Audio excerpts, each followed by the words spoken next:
Chiscalle é unha agrupación fotográfica, aínda que pode parecer que parecida ou similar a todas as que pode haber, sí que queremos facer un punto de diferenciación que é, aparte de impartir cursos de técnica para que todo o mundo poida ir mellorando no manexo da súa cámara, queremos invitar tamén a xente a que reflexione sobre o medio fotográfico. Surdiu de unha reunión que tuvemos así, de unha xuntanza, de falar día a día cos amigos, da distancia que había entre uns e outros, que estábamos dispersos e queríamos facer algo de cursos de formación e facer chegar á xente que para formalos, para facer cursos de iniciación desde o máis xoven ao máis adulto.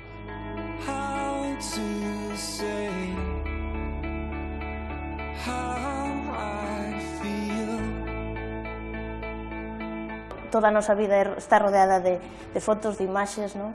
E é moi importante que tanto un aficionado á fotografía como unha persoa de pé da calle que en principio non queira facer saídas ao monte ou así, poida ter unha alternativa cultural. Queremos empezar a captar socios agora, pero é para poder costear a infraestructura que nos fai falta e tamén para poder movernos, desplazarnos e poder facer publicidade das nosas actividades. Todo ten que ver na fotografía, o que pasa que máis ben foi para facer actos sociales, para axudar a xente a salir realmente a súa afición, para que poidan aprender. Desde que empeza con un teléfono móvil e unha cámara compacta a un profesional.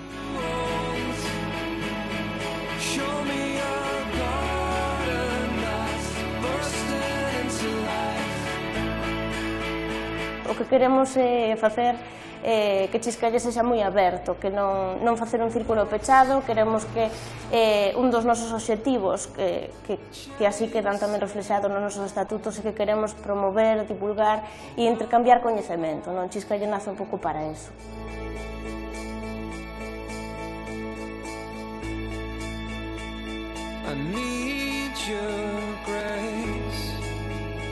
Eu personalmente non sei, para min é hobby. E para os que estamos prácticamente é hobby.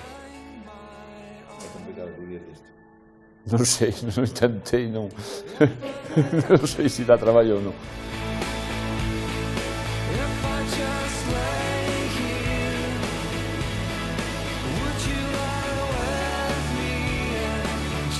Eu creo que a fotografía está moi viva porque hai moitas asociacións, hai moitísima xente aficionada á fotografía e logo sí que é moito máis accesible, non? O propio mercado democratizou moitísimo o medio, todo o mundo pode acceder a unha cámara máis ou menos boa e facer fotografías profesionais. Eu son das que penso que a cámara é un medio, non é o fin. Entón, se ti tes unha idea e queres transmitir algo, da igual con que o fagas. Pode ser unha cámara de móvil, unha reflex, unha compacta, unha estenopeica ou o que ti queiras, non?